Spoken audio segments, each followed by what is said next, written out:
Okay. Like yesterday, what I promised lah, right? The first chapter that I said I wanted to cover is the logical reasoning. Okay, all the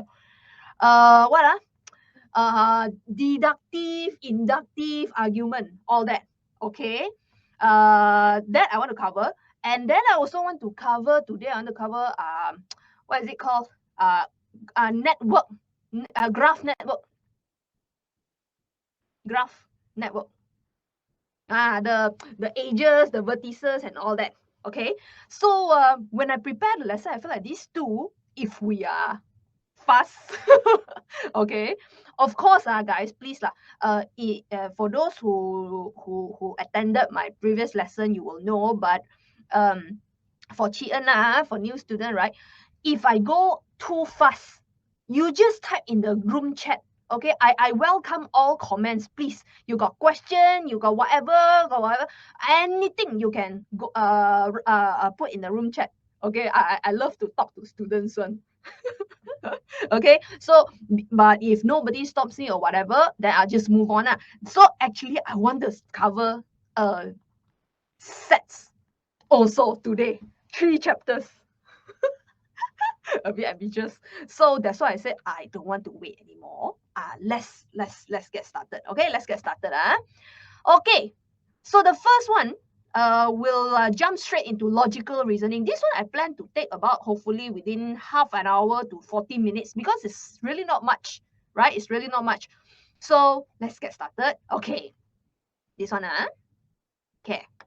Oh yeah, by the way, Yishuan, yesterday I asked already. So for the rest, in case you have the same question as is it Yishuan? Oh no, sorry, not Yishuan, Fatiha.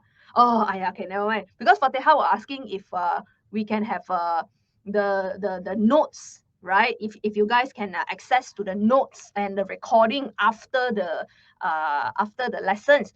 Yesterday I talked to the IT team already, so they are very helpful and they say it's doable. Okay, they will help me do lah. Okay, so I will work with them. We'll find a way to upload all the notes and the recording, and once it's done, I'll just inform you guys. Okay. Okay, come. Okay, start already. Okay, so for logical reasoning, basically there are just only 2 types. This page here, I will not go into details lah, because of course I hope you guys already learned this. This is just a very brief summary. This one actually not brief. This one actually one slide. This one already summarized everything you need to know about logical reasoning. Everything ready. Okay, so you have two types. One is the statement and one is the argument. Now the red color words here, okay, this is the Malay translation, just in case any of you are more familiar with Malay terms lah. Okay, but when I teach in English lah, as you can see. Okay, so I think statement is the one that is quite easy. So each of these, later we have some question. So for those who are new, normally I'll go through a very brief overview of the chapter, and then we'll move into actual trial questions. Okay, SPM trial paper, the questions. Okay. Okay, so this one, negation, compound statement, implication. I feel like these 3 is quite easy lah. Okay, later we will do an example for this. Later we'll also do this converse, inverse, and contrapositive. This one, honestly speaking, when I personally when I teach this chapter, I feel like well, nothing much you can do. Just have to kind of memorize the terms. All right, just gotta memorize the terms. So yeah, that's why I say statement is just quite straightforward. Just kind of memorization for this part. This one they will love to ask lah.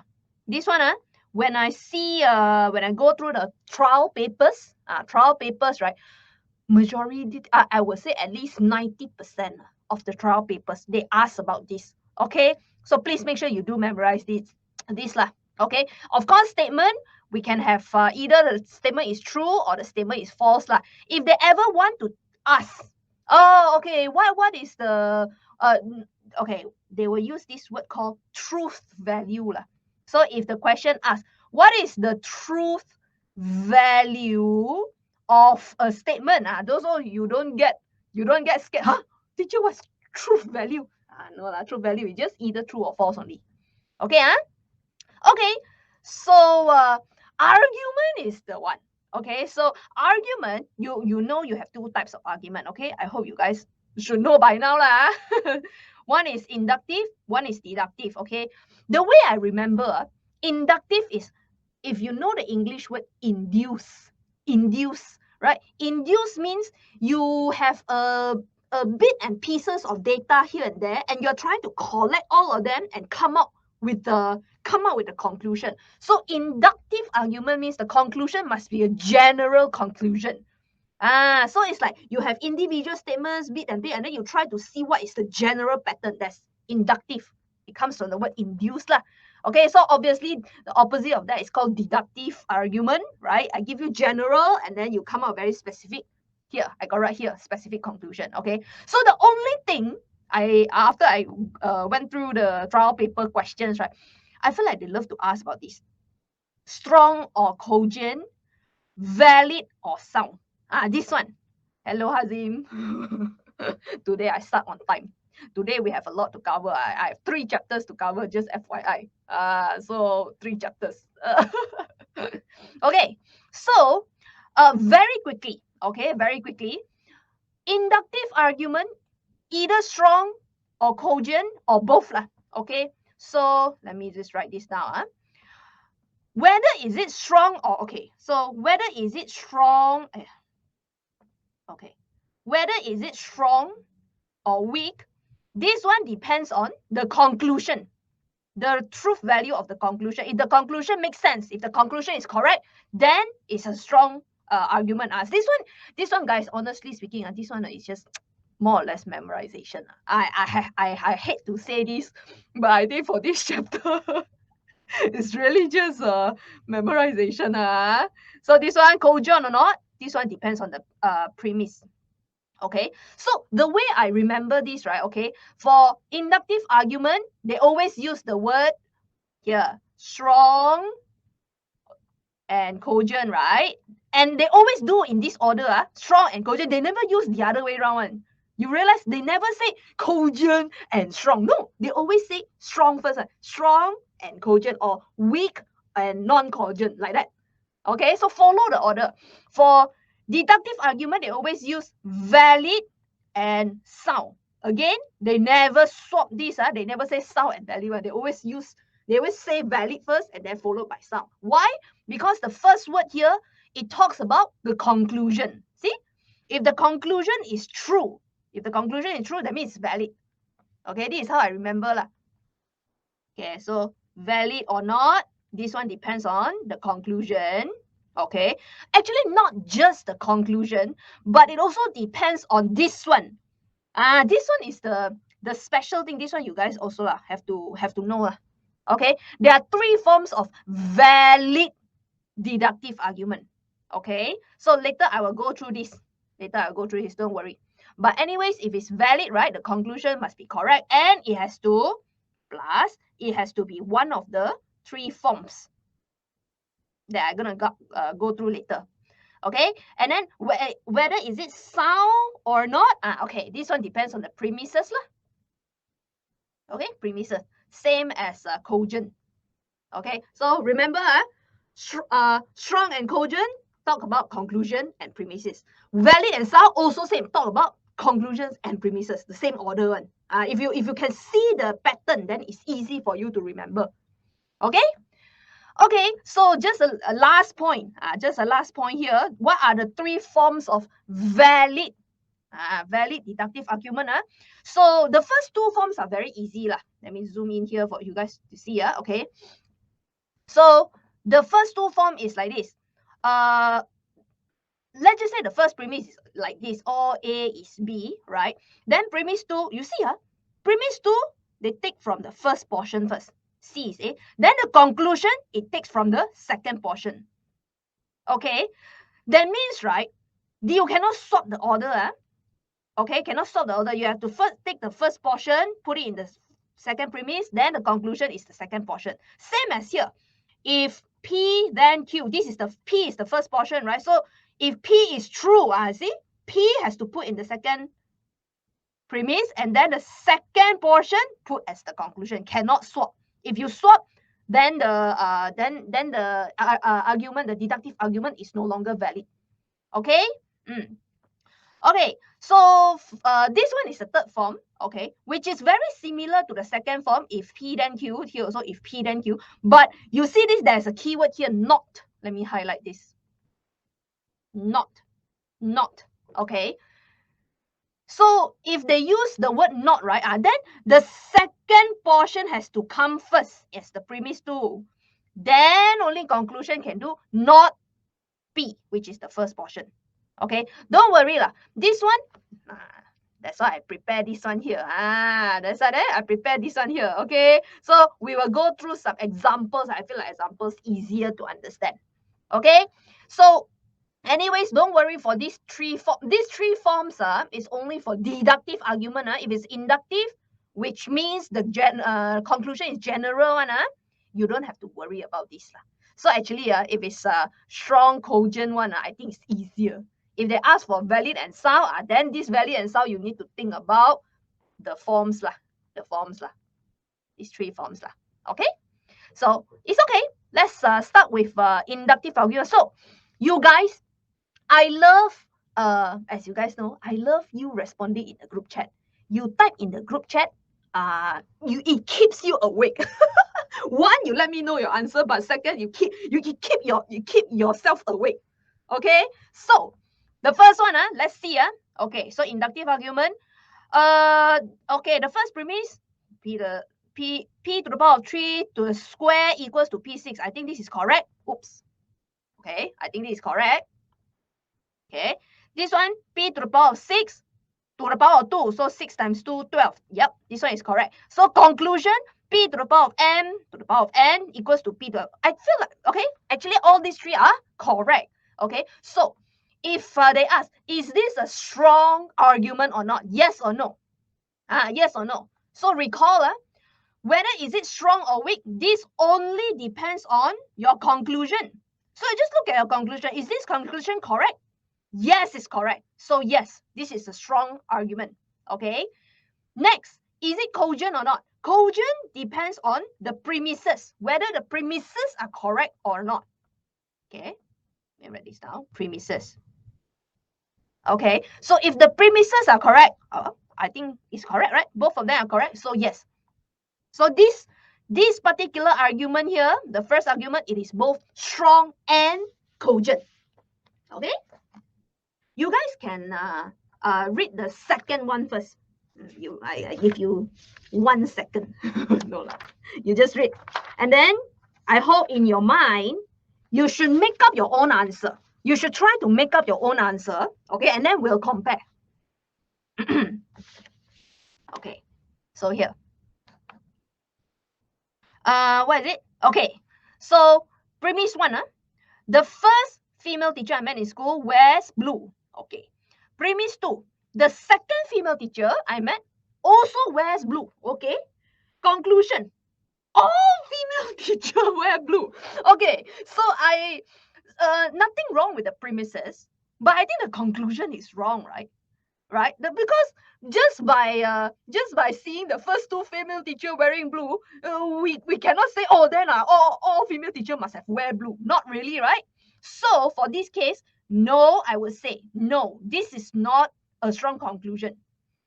If I change the word here, guys, if I want to make this conclusion strong, right, what I can do is I can change the word all to the word some. Okay, like this, then correct. The first female wear blue, the second female teacher wear blue. So conclusion, some female teacher wears blue. Okay, then strong conclusion. But they cannot say all. Okay. Okay. So, okay, one thing I also want to point out, if the conclusion is already wrong, straight away, cogent or not, you don't need to think already. Straight away, no. This one they go in, cogent or not. Actually, I should write it here. Premises correct, and it also has to be strong conclusion. Actually, yeah, this one, you got 2 criteria. Not just the premises have to be correct, but conclusion also has to be correct. Okay. Later for the valid and sound, also same lah. So premises has to be correct, and then conclusion also has to be correct. And then the form also need to be correct. Like that. Okay? Okay, now the last one, you read the last one. Okay, premise number 1.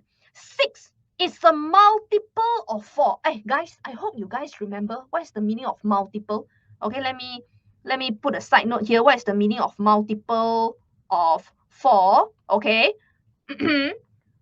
For those who know, you can share with me in the chat box also.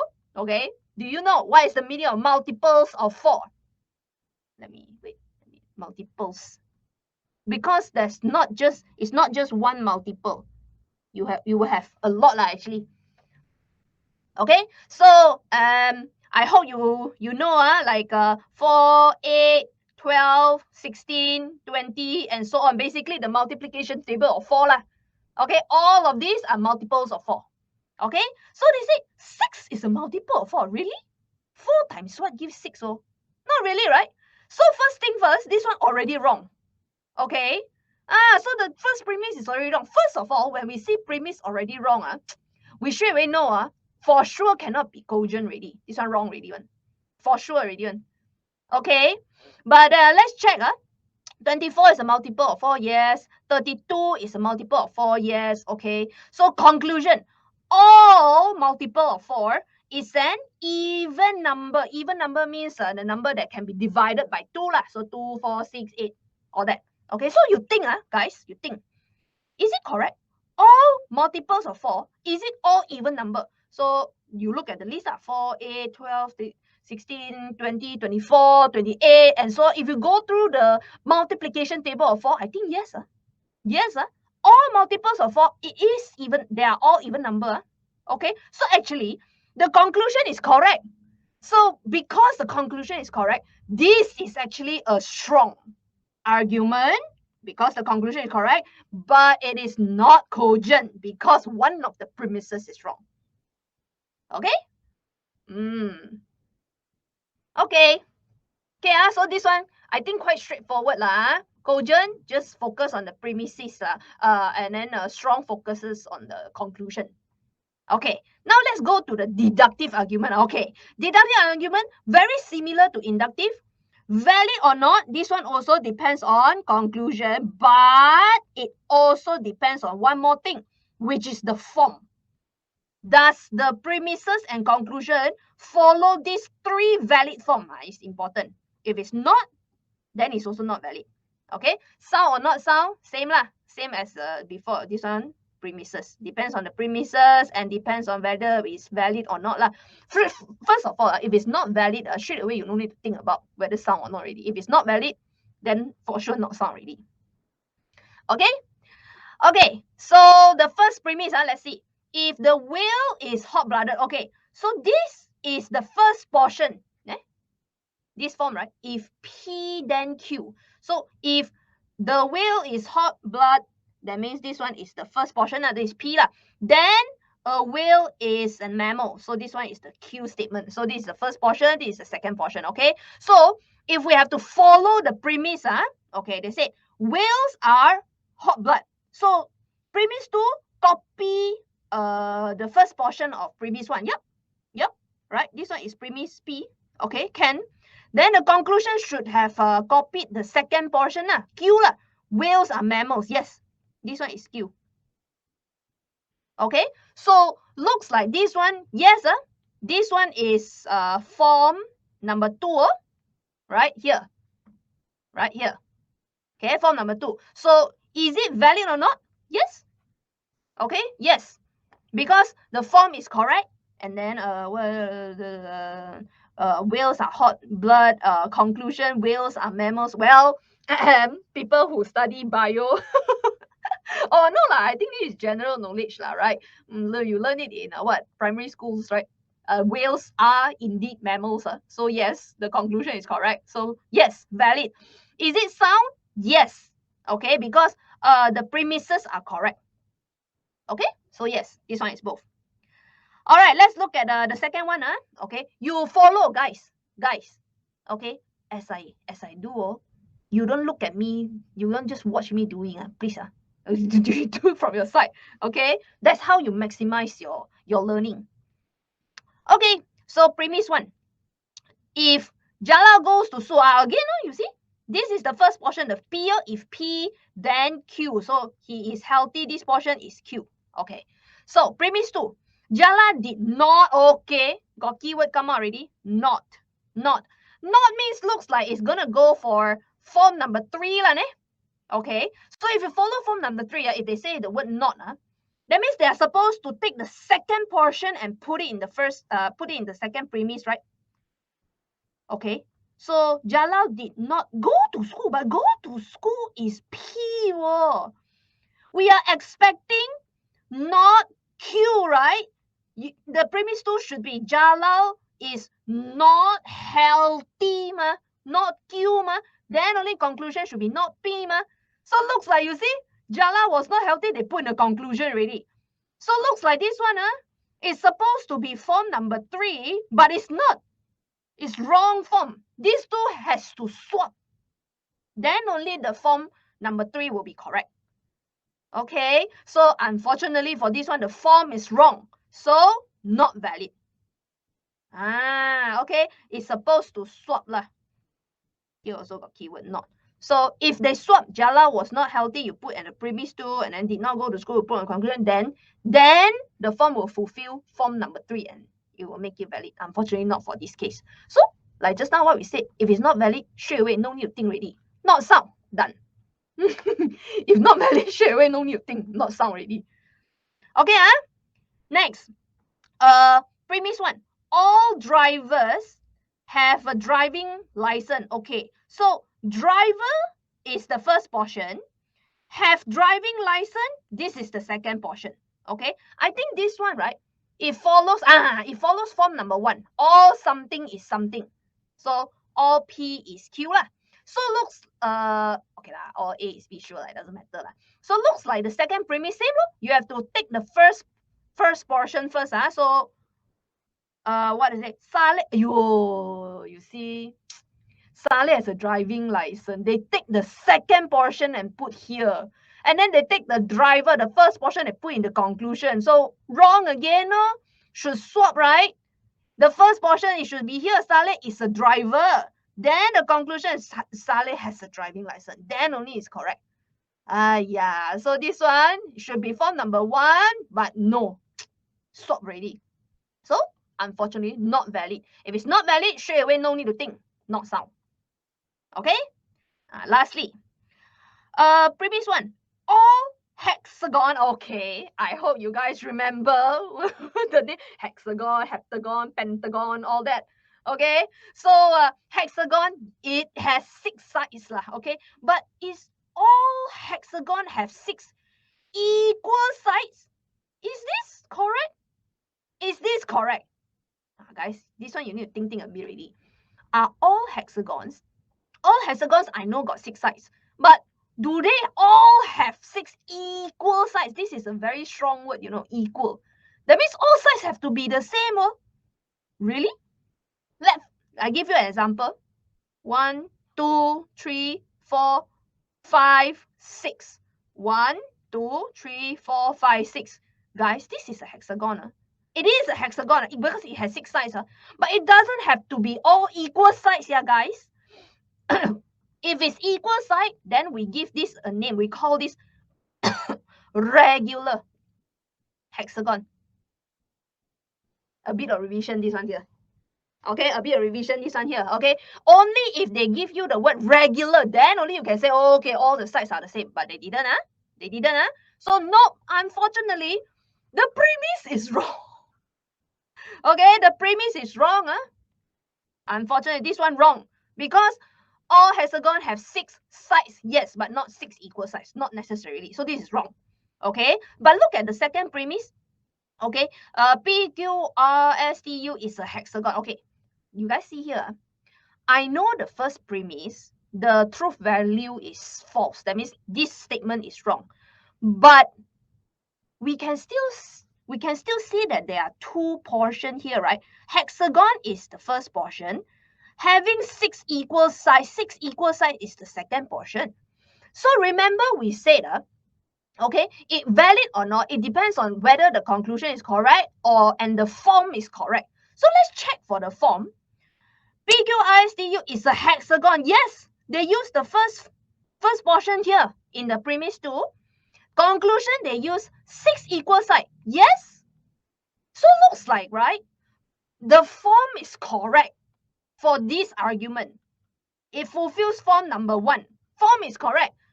It is a hexagon. It has 6 equal sides. Actually, the conclusion is not wrong. Okay, so it is actually valid.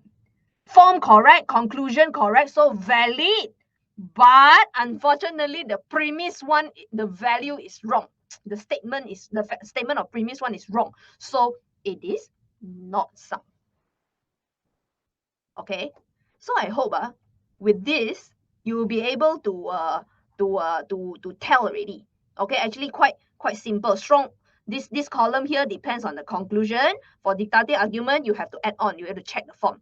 Then the last one, the cogent and sound, that one just depends on the first column and whether the premises are all correct or not. Okay. Hey guys, if I'm going too fast, you stop me, please. If not, I just keep going only. Okay, so let's try. I have okay, come, let's do this very quickly lah. I have 3 trial questions here, so let's do it very quickly here. Why quickly? Because we are trying to cover as much. We want to cover three topics today, 3 chapters today. This one is the first one. Okay, come read the question. 9 is a perfect square. Okay, so this is a statement lah. Sure. Write the negation. Okay, negation easy lah. Just very easy lah. It's not lor. It's not. Okay, not a perfect square. Done. Okay. Next, determine whether the negation is true or false. They are asking you, is this true or is this false? Hey, they are asking for negation. They are not asking for the actual statement. I think the actual statement 9, is it a perfect square? Yes, 9 is a perfect square because why 3 square you get to a 9. Right? So negation 9 is not a perfect square. Of course, it's false. Okay, so answer is false. Done. Okay, easy. Next, okay, so you have a statement P, this statement. You have statement Q, this statement. Okay, can combine. Okay, combine the above 2 statements P and Q using the word and to form a compound statement. Yeah, guys, don't worry about all these words lah. All right, compound statement, whatever. It sounds very bombastic words lah. But anyways, it's just asking you to combine these 2 statements with the word and. So very easy lor, just copy only. 2 is a prime number. 2 is a prime number. I write shortcut but exam you don't write shortcut. I'm just trying to save time here. Okay, and okay, and they ask you to use the word and. And 3 is a factor of 19. Okay, done. Then they say what? Determine the truth value. Okay, truth value means they want you to tell the, okay, they want you to answer, is this the whole statement, this compound statement, is this true or false? Okay, so very easy. If it's and, right, that means that in order for the entire statement to be correct, both sub-statement have to be true lah.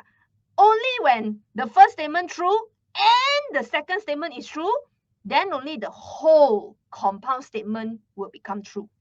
If one of them is false, unfortunately, you will get false already because this is an and.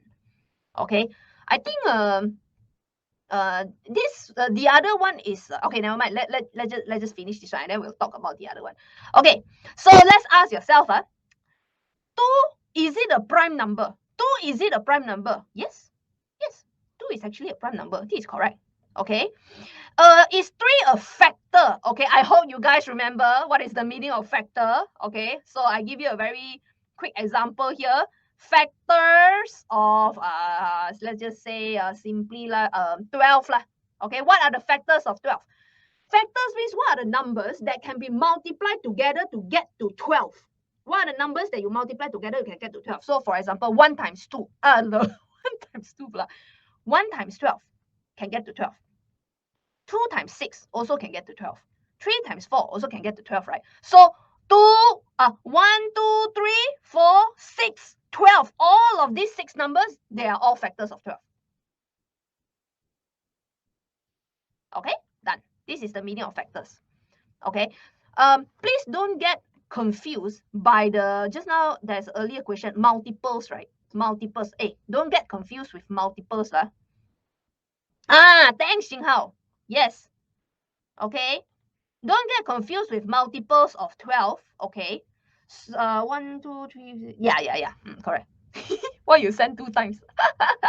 Okay. Multiples of 12, for example, means the multiplication table of 12. You go through the multiplication table of 1 times 12, 12, 2 times 12, 24, 3 times 12, 36, 12 times 12, 38. This is multiple. So you see, if they're asking for multiples, the value will become bigger and bigger. If they ask for factors, the value is definitely smaller than the actual value, because we are looking for what times what give you the number. Okay, just want to clarify this. Okay, so is 3 a factor of 9? Means 3 times something can get to 19. Did I say 9? I should say 19. I mean 19. Obviously no. Obviously no, right? Okay, in fact 19 is a prime number. Only 1 times 19 can get to 19. Nothing else really. Okay, yeah, just a reminder, what is the meaning of prime number? Prime number is a number that only can divide by itself and 1. Okay, for example, 2. 2 divide by 2, you get 1. 2 divide by 1, you get 2. 2 can only divide by these 2 numbers. Okay, so okay, you know what? Let me just list this down here also. Prime numbers, prime numbers can only be divided by itself. So start from 2. Okay, 3 also can divide by itself and 1 only. 4 cannot. 4 is not a prime number because it can be divided by 2. Okay, this one is a very quick revision. So if you go down the list, 5, yes, 6 for sure. So moving forward, all the even numbers, all the even 2, 4, 4, 6, 8, 10, 12, all that, all can be divided by 2. So all even numbers except 2, all the other even numbers not prime number already. So we can just straight away skip the even numbers and then straight away go to check the odd numbers. So 7, 9, no, because 9 can divide by 3. So 9 is not a prime number. So the next one is 11, 13, 15 cannot, can divide by 3 also. 17, 19, 21 cannot, can divide by 3. So 23, 25 cannot, can divide by 5. 27 cannot because can divide by 3 also. So 29, like that. So this is the meaning of prime numbers. Okay, this is a very quick revision. What are all this terminology mean? So coming back to the question, the first statement is correct, but the second statement is wrong. So yes and no, the answer is no. False, not no. So the truth value is false. Okay, give your justification. All you need to say is 3 is not a factor of 19. Okay, this is the justification. Okay, yeah, I wanted to say, right, for compound statements, sometimes you don't need to use the word and. What is the other word you can use? Okay, in the chat. I ask the question again. What is the other word you can use for compound statement instead of and? Thanks, Jinghao. You can use or.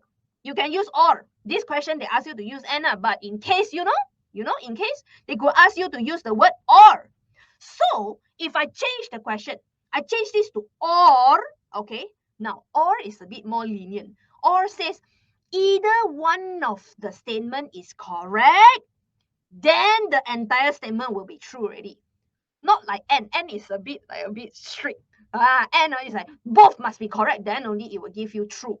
But all say no need. One of them is correct, then I will give you true already. So if I change this and to the word or, the truth value of the compound statement will become true. Will become true already because one of the statement is correct. Okay, so very quick revision on this one. Nothing much lah. Okay. Lastly, okay, this one. Yes. This one. Whether you see, whether strong or weak, and then determine whether cogent or not cogent. Okay. So since this is an inductive argument, so we don't need to worry about the form. Okay, remember the 3 forms, that one is only for deductive argument. So this one very easy only. The strong or weak, that depends on the conclusion. Okay, cogent or not cogent, this one depends on the premises. Okay, so let's check. Previous one, 3 is a factor of 12. Oh yeah, it just so happened. Just now we list down all the factors of 12, right? 1, 2, 3, 6, 4, 6, and 12, right? These are all factors of 12. Okay, so 3 is a factor of 12, yes. 6 is a factor of 12, yes. 12 is a factor of 12, yes. All factors of 12 are divisible, means all of the numbers that you can see here, all the factors of 12 can be divided by 3. Is it? I mean, I know 3, 6, 12. Yeah lah, I know 3, 6, 12 can be divided by 3. Yes. But they use the word all. All means they are telling me even 1, 2, 4. This also can be divided by 3. No. You see? Okay. Unfortunately, they use the wrong word. If they use the word sum, then the conclusion will be correct. But unfortunately, they use the word all. Ayo, that means cannot already. So unfortunately, conclusion is a weak conclusion. So guys, if it's a weak conclusion, although the premises are all correct, unfortunately, it's not cogent. Okay, because remember, the cogent or not cogent doesn't just depends on the premise, but it also depends on the first part, conclusion also. So honestly, if you think of it this way, if the conclusion is already weak, straight away this one you no need to think already. Just straight away not cogent already. Only if the conclusion is strong, then only you need to check the premises, make sure all correct, then it's cogent. Okay, so what is the justification? Okay, all you need to justify is 1, 2, and 4 lah. These 3, right? Right? They are also factors of 12, but not divisible by 3, unfortunately. Okay. You don't learn from me. don't write cross. I was trying to just save time. Okay, let me write, but not divisible. Okay. Okay, 1, 2, 4, they are factors of 12, but not divisible by 3. That's it. Okay, done. This one honestly is just revision, no calculation needed. Honestly, just memorizing the terms, right? To a certain extent. Okay, so this one, write the contrapositive of the implication. Okay lah. So since we are here, very quickly we do all lah. We have 4, right? Okay, so we have 3. The first one is converse, right? And then the second one is inverse. Okay, and then the third one is this one, contrapositive. Okay, contrapositive. Okay, so let's do one by one. This one is the first portion. Okay, this one is the first portion. This one is the second portion. Okay, so converse said you swap. Converse just swap only. So if the second portion, then copy the first portion. If blah blah blah blah blah, then blah blah blah blah. Okay. Then inverse easy. Okay. Stick to the same order, but each of the sub statement here, you make it to a not statement. Means like this: if 7 times 6 not equals to 42, like that, then the 9 blah blah blah blah then not equal to 96, like that. Okay, just a revision, inverse. Okay, and then the last one, contrapositive, is the converse of inverse. Means you look at this inverse here, you take this portion, you put in front. So if the 9 plus 7 times 6 not equal to 96, then 7 times 6 not equal to 42. This one, you just need to remember the order, nothing much. This one, honestly, just memorize only. This is one of the chapters that I don't really, personally, don't really enjoy because I don't like to memorize stuff. But this one, no choice. Yeah, it's the terms that we need to know. Okay, done. Okay, next. Complete the premise 2 for the following argument. Okay, so if this If a set has x element, then it has 2 to the power of x subset. Okay, guys, for me, when I look at the conclusion, right, this is a very specific conclusion. This is a very specific conclusion. That means this is telling me that this argument must be a deductive argument. Deductive argument. Okay, because the conclusion is very specific. Set A, that particular set A, it has 2 to the power of 6 subset, like that, very specific. So this is a deductive argument. If deductive argument means you must take care of the form, the 3 correct forms. Okay, so remember, the form says like this. This is the first statement, first substatement. This is the second substatement, P and Q. Okay, looks like premise 2 we are supposed to copy P lah. Okay, so then the second statement we are supposed to copy into conclusion. So is it correct? Set A has 2 to the power of 6 subset. Yep, correct lah, right? The second portion they really put at the conclusion. So looks like the value of x, they replace it with 6. So when I do my premise 2, all I need to do is just say set, okay, instead of a set, they already say set A ma. So I replace so-called a set with set A has not x already, 6. Okay, because according to the conclusion, 2 to the power of 6 ma, they replace the x as 6. So I also replace the x as 6 elements. Done. Okay, so this one, I think I followed form number 2 lah. I just put here, okay, for your reference. This is form number 2 from the slide just now. Okay, done. This one actually, a lot of students, they will panic one, but no need to panic. Very easy only, this one. Okay, this one I love because no need to memorize anything. Okay, so they say make a general conclusion by induction for this pattern. Okay, so when they say they want a conclusion by induction, okay, so let me, okay, make a general conclusion by induction means they want a formula. They want a formula. Okay, so this one is the first line, right? So I use the letter N to represent this is the first line. So N is 1. This is first line. Okay, this one is our second line. So I put N is 2 lah. Third line, so N is 3. Fourth line, N is 4. Okay, so now I try to compare what is the relationship between the line, the values of the line with the n's, with the n values here. So it looks like 4, when n is 1, this is 4 times 1, okay, minus 2. So it looks like the 4's here and the negative 2 here, this doesn't change. This 2 doesn't change. Okay, so only the values in the bracket change. So when n is 1, this bracket become 1.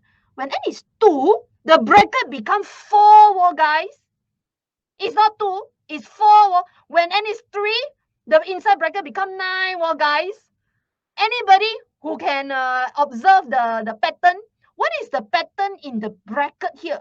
How is it related to the value of n? Come in the chat box if anybody saw this. A. Right. Thanks, Yixuan. Right, you can see that A looks like it's like the n value being squared, right? N value being squared. I totally agree. Right? So because 1 square is 1, 2 square is 4, 3 square is 9, 4 square is 16. So looks like whatever in the bracket is n square lah. So therefore, the final answer is just 4. This 4 doesn't change. Bracket become n square minus 2. The minus 2 also doesn't change. All lines got 1, so it doesn't change. That's it, guys. That's all you need, right? So this one very easy only. The students who cannot see this pattern is because they didn't write this down. Students who struggle in question like this, right, it's because they never write this down. N equals to 1, 2, 3, 4. If you write this and then you compare side by side, you can see one. Very easy. Okay, let me show you another example right here. You see, is the same thing, you see, conclusion by inductive again. Same thing, I write down, okay, for first line, so n is 1. Second line, n is 2. Third line, n is 3. Fourth line, n is 4. Okay, now let's compare. Okay, compare. Oh, you see the 3's doesn't change regardless of which line. The 3 doesn't change. That means your final answer, the 3 must have stayed lah.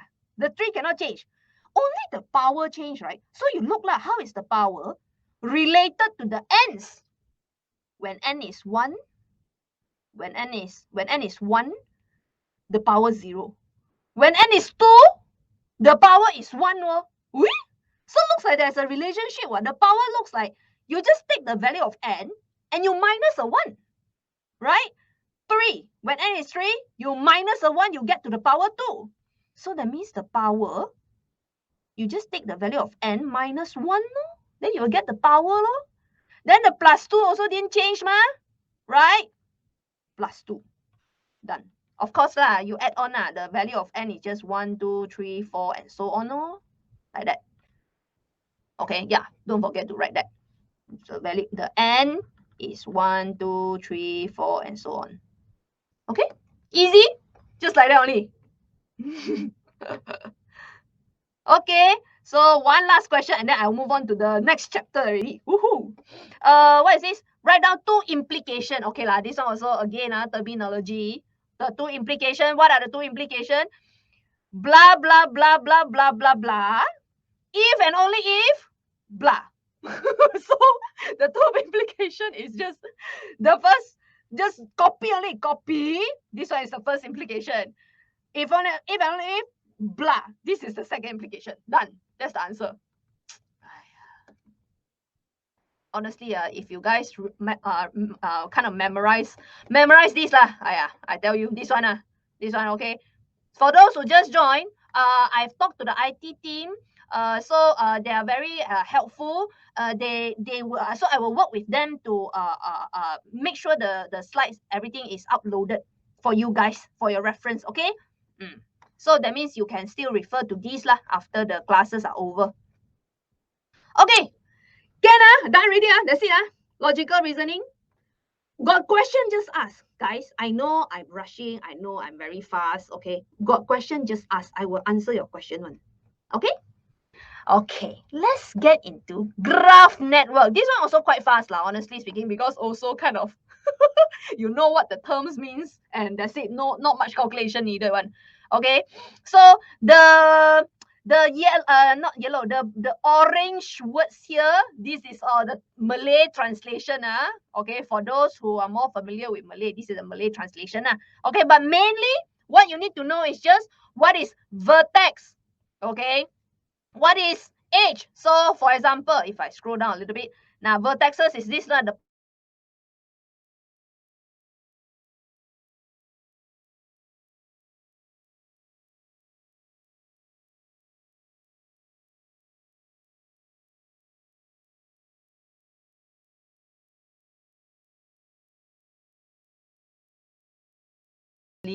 went out and then now I came in again. Internet wasn't very stable. Okay, so anyways, yeah, vertex is the dots. For this case, W1, W5, W2, W4, all that this is the dots lah. The dots is called the vertexes, bucu or binte. Okay, edge is the line. So like this, a line. This is an edge from W1 to W2. This is one edge. From W1 to W5, this is another edge. Okay, this is edge. Okay, tepi. Okay. The word degree, okay, unfortunately, same thing like I tell you, this topic also kind of like memorization of the terminology. It's like English like that. It's like English. You need to know. Yo, thanks, Xixuan. Oh my God, thanks, Xixuan. Oh, because that means because just now the internet connection was cut off. Then now when I join in, I have to share the screen again. Okay, thanks, Xixuan. Luckily. Yeah. So yes, I was saying okay lah. This one later when we do this question, we can do together. Okay. But yeah, the word degree, darjah. Okay, the word degree of vertex means for one vertex, how many edges are there? So let's just say for W1, right? There are 2 edges here, man. Two lines touching W1, right? So that means the degree, so-called the word, fancy word lah, degree of W1, 2. That's it. Okay, I think in this question, we will we'll do the degree. D in means what is the degree of each point that is pointing inwards towards the point, like that only. Okay, so later we'll do this together. This one, the sum of degree. That means You see, for this question, you have how many points, how many vertexes here? 1, 2, 3, 4, 5, 6, 7. You have 7 vertexes here. Each of the vertex, you will have its own degree lah. Like W1, D out. Two of the edges are going outwards, right? So D out, actually, you know what? Let's just straight away do it. Oh, they give it to us already. D out for W1 is 2. Correct lah? Got 2 edges going out from W1. So is there any D in going inwards towards W1? No, no, so that means for this one is 0. The degree inwards to this vertex is 0. That's it. Okay, so anyways, what I wanted to point out is this one, sum of the, so if you do this for every single point, if you do this for every single vertex and you add them all up, that is the sum. This has a formula. Okay, and this formula I checked already. It doesn't, they didn't give it to you. Okay, let me, yeah. Thanks, Jinghao. Okay, unfortunately they didn't give it to you in the formula sheet. So let me write it in red because you need to remember this one, red. The sum of degree must always equals to 2 multiplied by the total number of edges. For example, for this case here, okay, you know what? Let's just straight away jump into the question already. Okay, let's just straight away jump into the question. Count. How many edges are there? How many edges are there? 1, 2, 3, 4, 5, 6, 7, 8, 9, 10. 10 edges, right? There are 10 edges, so 10 edges. Okay, NE means E stands for age lah. N means the number lah. So the number of edges, 10. Okay, that means if we use the formula, okay, guys, this formula you have to memorize lah. Unfortunately, this is a very useful formula. Okay, because later you will see in the question it will come out. Okay, so if you follow the formula, the sum of the degree should be equals to 10. Okay, wait, let me write 10 multiplied by 2 followed by the formula, right? So that means you should get 20 as the sum of degree. When I say sum of degree means later we have to complete the table. We have to find a degree for each of the vertex one by one. After we found this up, you better double check. If you add this all up, you better get 20. If not, you know something is wrong. You know something is wrong. Okay, so let's do this together. Okay, let me zoom in a little bit more. Okay, here. Okay, where is it? Here. Okay, so let's look at the W2 now. Okay, let's erase this. Let's look at W2 here. Okay, how many that's coming in? One coming in. 2 going out from W2. So D out is 2. Very quickly, let's fill this up. 2. Okay, got 2 edges going out from VW. W2. Okay, next. W3 they fill it for us already. W4 also fill it off. W5 is the last one. So let's just look at W5 here. Okay, how many coming in to W5? 1, 2, 1, 2, 3, right? 3, 3 going in and 1 going out from W5. So D out for W5 is 1. Okay, so I think the table is now filled. Come, everybody, calculator, come out. Try to add this all up. Add all the degrees up.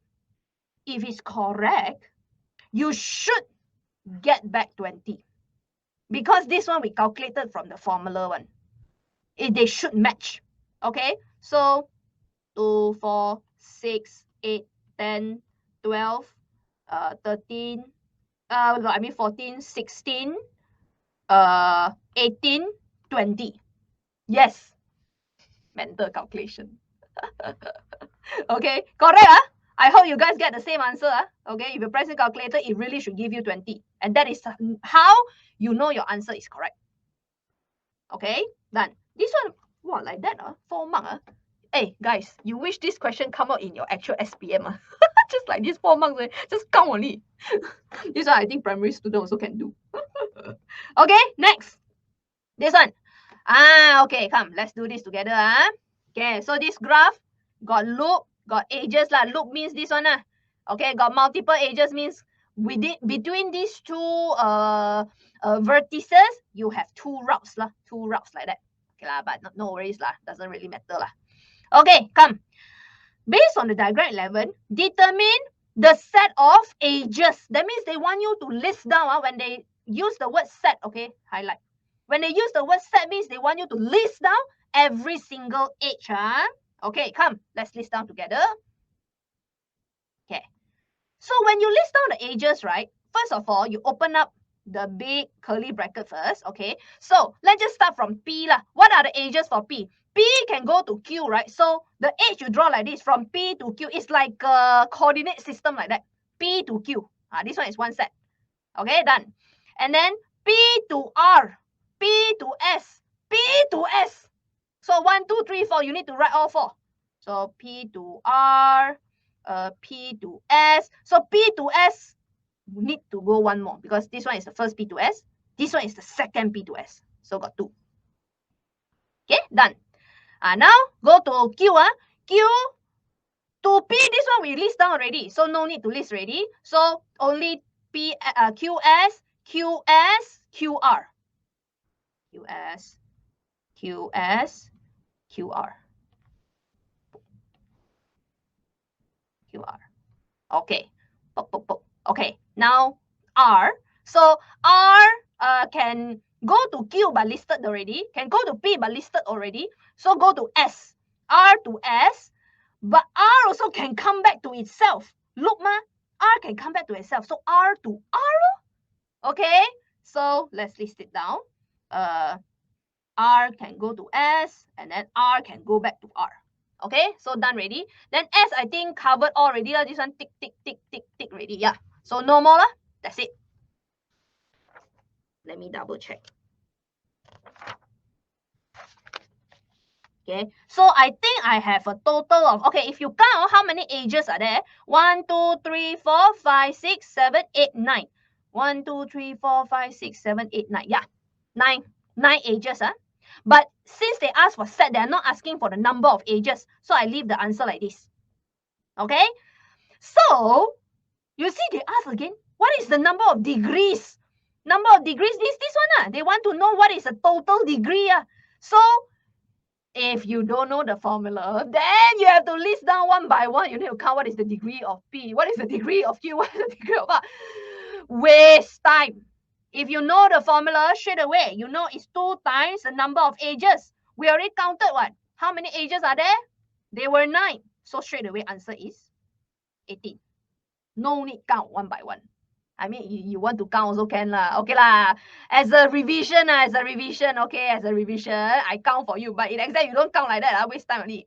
So if you don't know the formula, then you have to count one by one. What is the degree for P? Degree for P means how many edges are there connecting P? 1, 2, 3, 4. So P got 4. Okay. What is the degree for Q? Q got 1, 2, 3, 4 also. Okay. What is the degree for R? Okay. R 1, 2, 3, 4, but it comes back 5. 1, 2, 3, the loop, you see, it comes out, but then it comes back to the same point. So you have to count another time. So got 5. The degree for R is 5. Degree for S, 1, 2, 3, 4, 5. 5. Okay, so if you sum all of this up, 4 plus 4 plus 5 plus 5, 18. See, it's the same answer. Sum of the degree is 18. See, same answer. So depend on you lah. For me, I for sure I wouldn't go for this way lah. You go one by one. Straight away, there's this formula. This one formula. Formula. Okay, done. Okay, next. Part B. Yes, I think good. Now it's 9:01. I think we can finish 3 chapters because I almost done already with this one graph network. Because graph network really nothing much lah. Okay. But this one I purposely want to copy this question. Later this question also. I choose. By the way, graph network, I think 90 to 95% of the trial paper 2 came out. Okay, graph network. So but as you can see, this is a really 3 mark question, right? You see like this 3 marks, 6 marks. Walao. Okay, so please master this topic. Please master this topic. Okay, very easy to score. Okay, so what did they say? Azizu is a letter dispatcher. Okay, means postman lah. Okay, every day he's assigned to send letters. Okay, so the distance in kilometer using the distance and the route used between the six company A, B, C, D, E, F is shown in table 11. Okay, sure. So looks like Azizu is supposed to go to 6 places lah, from A to F lah. These 6 companies lah, he's supposed to go. Okay, so let's do this together. Okay, here. Okay, what did they say? Based on table 11, complete the diagram in this answer space by drawing a weighted graph. Okay, weighted graph means you still need to draw the lines, but each line you have to label the number lah. Of course, because they gave you the numbers here. Okay, so personally, I prefer, doesn't matter how you read it lah. Personally, I just prefer to read it in rows. In rows. Okay, so let's do this together. Let's just say you are at A. Okay, A can go to B. Okay, A can go to B, and the value is 3. So some students say, teacher, what does this value 3 mean? The question actually got say already. The value in this table here, table 11, right? The value they show is the distance. It's the distance in kilometer. That means what this 3 here, what this 3 means here is from A to B is 3 kilometers away. That's what the question is telling you. Okay, so let's fill that up. A go to B. Oh my God, I mislooked. I thought that is a B. Okay, so here, okay, I label 3 kilometers. Like that. Okay, next, A looks like can also go to C, 2 kilometers. Okay, A to C, 2 kilometers. So I go A to C, 2 kilometers. Guys, they only say weighted graph. They didn't use this word directed graph. Directed means got direction. They didn't say I need to put in direction. If they say need direction, right, then I need to put arrows like this already. You need to put arrows like this already. Let's just say something like this. But the question didn't say directed. Okay, so we no need to put arrow. Just need to put the values only. Okay, so looks like A can only go to B and C. D, E, F looks like dash means cannot. A cannot access to the other 3 points. So it's okay. That's it already for A. Okay, now let's move on to B. B can go to A, correct? B to A, 3 kilometers. B to A, got already, we draw already. Okay, so no need to redraw. No need to redraw. It's the same path. Okay, but B can also go to E and F. So let's do that. B can go to E, can also go to F. Oh my God, so pardon my drawing. Okay, let me try again. I should be a straight line lah, guys. Okay, so B to E, 2 kilometers. To F, 5 kilometers. Okay, done. So then all you need to do is just go one by one. Just fill it up one by one. Okay, C. Okay, let's go to C. C can go to A, 2 kilometers. Yep, already put it here. C can also go to D, 5 kilometers. Let's go. 5 kilometers. Okay, D. D can go to C, 5 kilometers. Already drawn. D can also go to E. Okay, 1 kilometer. 1 kilometer. D can also go to F, 2 kilometers. So D can also go to F here. So this one, 2 kilometers. Okay, double check. EA. Some student, they say, hey, teacher, I think we are done already. I think these two, we don't need to check. I said, check. You better check. You don't assume you already fill out everything. Okay, let's look for E. E can go to B, correct? E can go to B. Yep, 2 kilometers. That's correct. E can also go to D, 1 kilometer. E go to D, 1 kilometer. Yes. But then E also can go to F, 1 kilometer. So E can also go to F. There's one more missing here, 1 kilometer. Like that. Okay. Then F, double check. F can go to B, 5 kilometer. Yes. Go to D. 2 kilometer. Yes. Go to E, 1 kilometer. Go to E, 1 kilometer. And that's it. That's it. Okay. So this is how your weighted graph look like. Okay, now, normally after they ask you to draw this, you see part 2, draw, there we go. Directed. This is where they ask you to draw a directed graph ready. To do what? To represent a one-way route, okay, with the shortest distance starting from A to all other companies. That means now Azizu must, of course, must try to must try to save time. Don't want to waste time, go long route, right? Okay, so now let's try. Okay, they say what, Azizu must start from A, so start from here. He wants to go to all the companies, though the order doesn't matter. It doesn't have to go to B first. No, doesn't matter. It can go to C first, can go to D, F, E, like that. No problem. As long as he passed through all the companies, because anyways he's a postman, he's supposed to deliver the letter to all the companies here. Okay, but I want a one-way route. That means I don't, of course must be one-way route lah. So so that you follow around, you don't have to go back and forth. Okay, so the one-way route must of course use the shortest distance. Okay, so let's try. So for me, start from A. Go B or go C first. This one is 3 kilometer. This one is 2 kilometer. So just by instinct, I feel like I want to go here first because shorter. 2 kilometer, I already can reach C. Okay, so 2. Then obviously I had only one choice, so I need to go to D already. Okay, now here BEF, right? BEF, it depends because you can either go like this, okay, like this. You can either go like this, but if you go like this, means you need to do 2 plus 1 plus 2. 2, 1, 2. So here, this part is 5 kilometer. 5 kilometer. Okay, so you remember that one is 5 kilometer. Or I can go like this. Go up first, go down, and then go up. Like that. Okay. So this one is 1 plus 1 plus 5. Oh, ayo. This one 7 kilometers already, right? So this one definitely is longer. So no, I think just now we did the right choice. We made the right choice. It should go here to F first, and then go up 1 kilo, and then go here 2 kilo. So by the time it reached B, Azizu? Is it Azizu? Yeah, Azizu. Right? Azizu would have covered all the path. Okay, so in order to do this question, you must redraw, because they ask you to draw.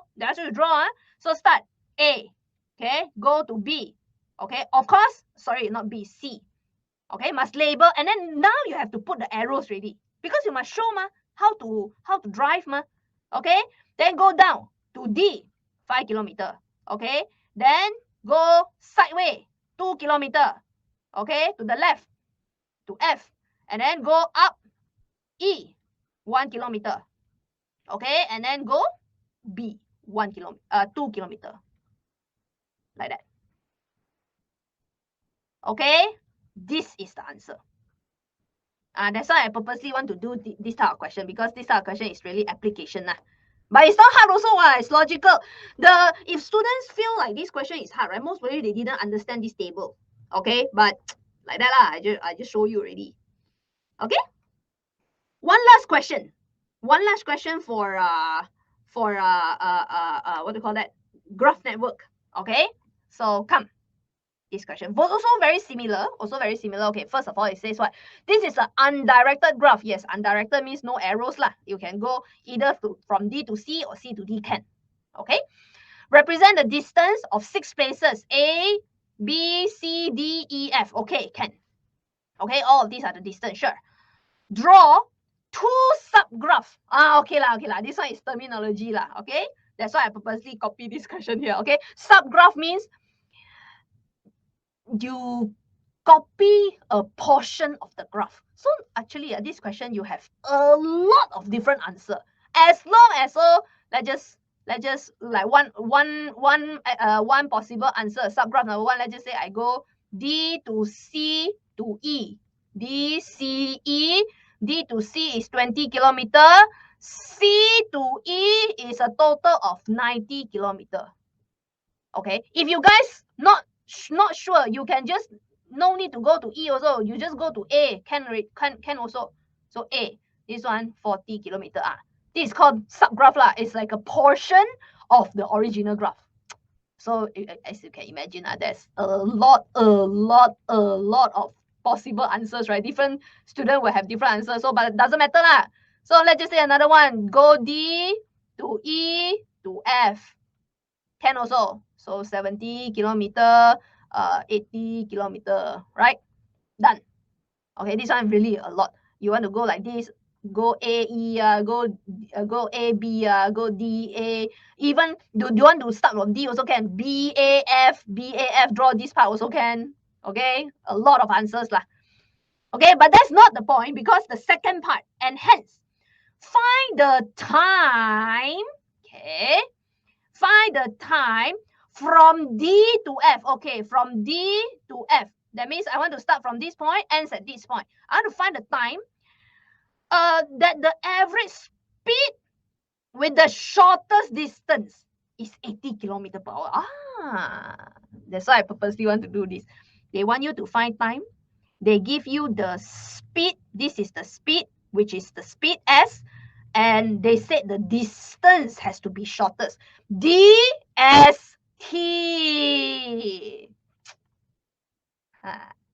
Ta-da. Okay, so this question need to use DST already. So again, they want what? They want time, right? Find the time. So let's write down the formula first. Time equals to distance divided by the speed. Speed we already know. Speed we already know is 80. Okay, so the distance we don't know lah, but later. Speed we know 80 already. Now the distance, what do they say? They say distance is the shortest distance. Okay, from D to F. So you see lah, from D you want to go to F, which path is the shortest? Okay, let's try. 70, 80. This one is what? 70 plus 80 is what? 150. 150. Okay, let's try. Let's see if there's any other path. What about this? 10 and 110. Wow, 10 and 110. So 120 already. Just wait, 120.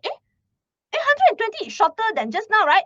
70 plus 80 is 150. Oh, so this one looks like it's the shorter. It's the shorter one. Don't, for sure, no need to check the rest already. This one, you go further, no point. Okay, so I think that's it already. This one is the shortest one. Okay, let me highlight nicely. This one to this one. Okay, so 10 kilometer plus 110 kilometer. Okay, so looks like our shortest distance is 120. Okay, 120 kilometer. Okay, so type this in calculator. I think the answer I get here is 1.5. Okay, 1.5 what? What is the unit for the time? Well, look back to the speed. The speed they use is kilometer per hour. So the time must be in terms of hour. Done. Easy. Okay. Okay, don't worry lah. So moving forward, you don't need to snapshot already because we will be able to upload this slide. Okay, this to you guys for your future reference. Okay. Okay. Dub graph has any requirement? Not really, Jing Hao. Okay, good question. Okay, not really, no requirement.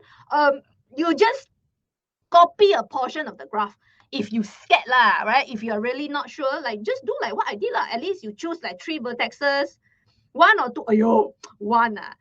Technically, theoretically, if you just do one, one I think cannot. You need to have at least 2 so that you at least have 1 each. You at least need to have 1 each. Okay, but so far I never teach my students to do that lah, because let's not challenge the examiner, okay? Let's play in the safe zone. The safest, you pick minimum 3. You pick minimum 3 vertices and 2 edges lah. Okay? This one you guarantee you will for sure get it correct. Okay? Great question, Okay. All right.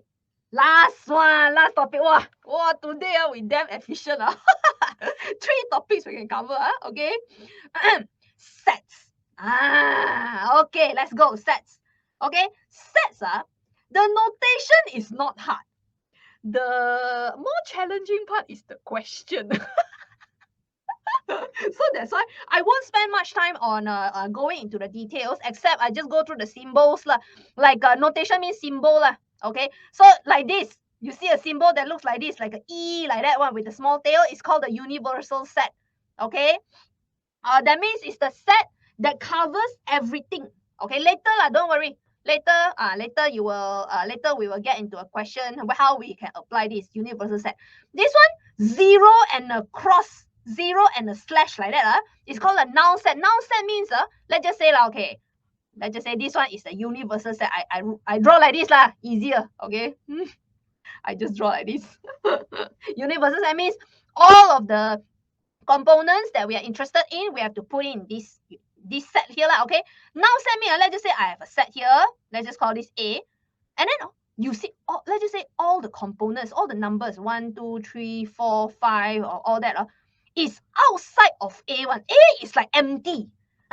So if a set that is empty, okay, another word for null means empty, kosong. Okay, then we can say set A is a null set like that, because there's nothing in A.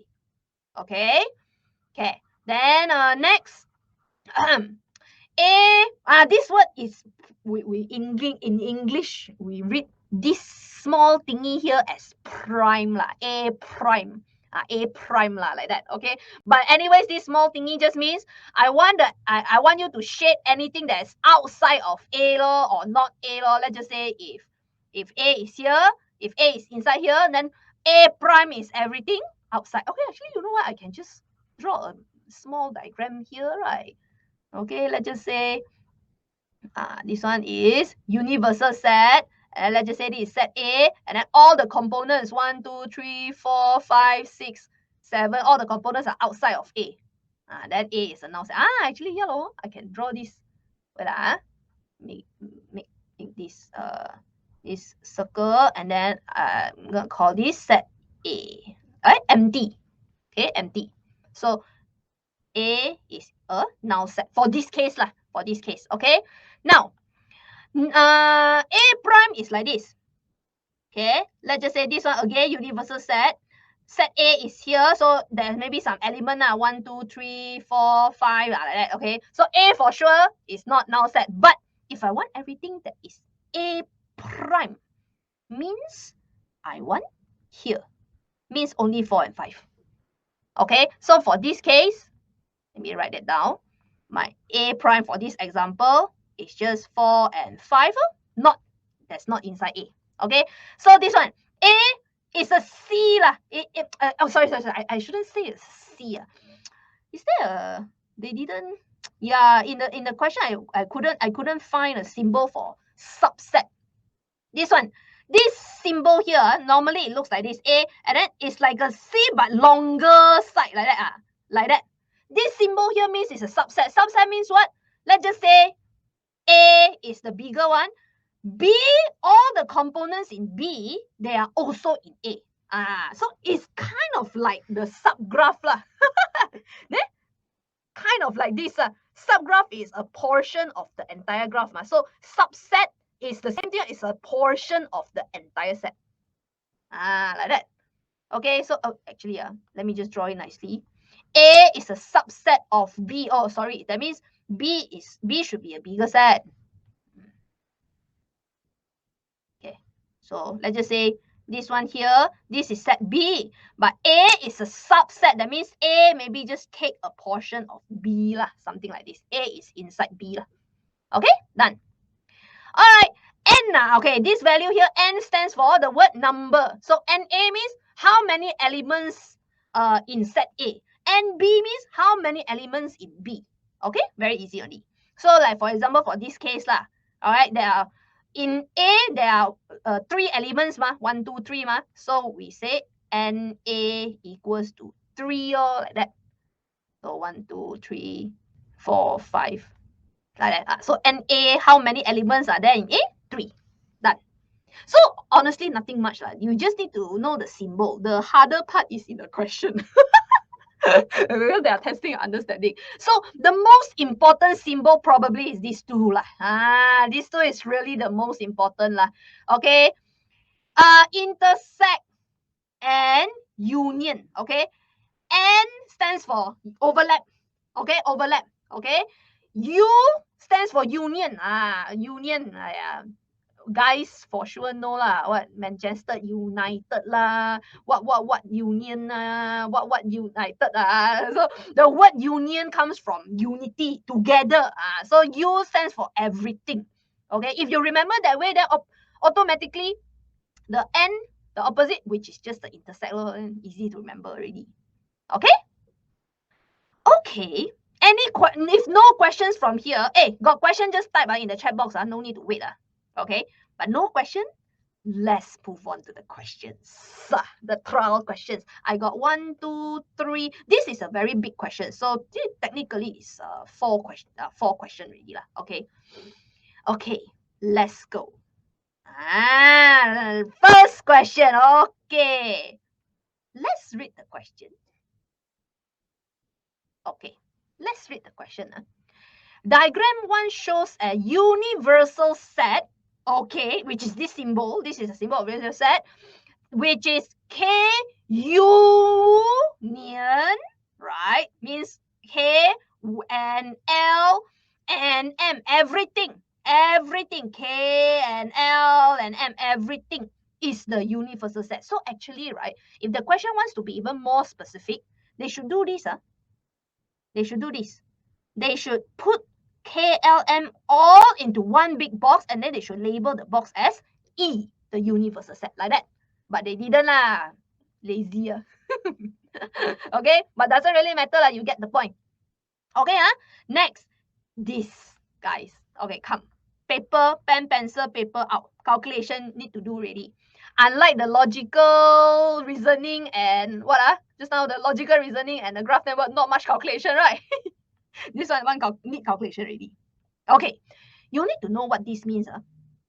Here, the N stands for number, right? So translate in English, given that the number of elements in K union L. Where is K union L?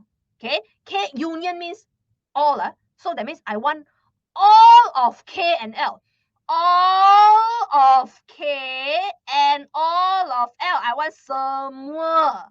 This is K union L. Let me shape for you. K union L is here. Here, all. Okay, K union L. So how many elements are there? How many elements are there? Okay. Actually, this question is not very specific. They should write more specific. Actually, this one 3x minus 3, 5, x. What these values means, what this value means is, within, let's just say 5, within this region, there are 5 components. It's not that 5 is the component. No. Is they already calculate for you like how many components, how many elements are there? There are 5, and then they write 5 here. Actually, they should explain one. They should explain a little bit. All of these value that you see here, they already count for you. These 5 means there are 5 elements in here. So I put a 5. Okay. Some student, they might confuse. They say, teacher, this region only got one digit, which is 5, so the element here is 1. No. The 5 already means it's the number of elements in this region.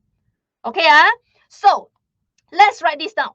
The number of elements in K union L means this plus 5 plus x plus 8 lah.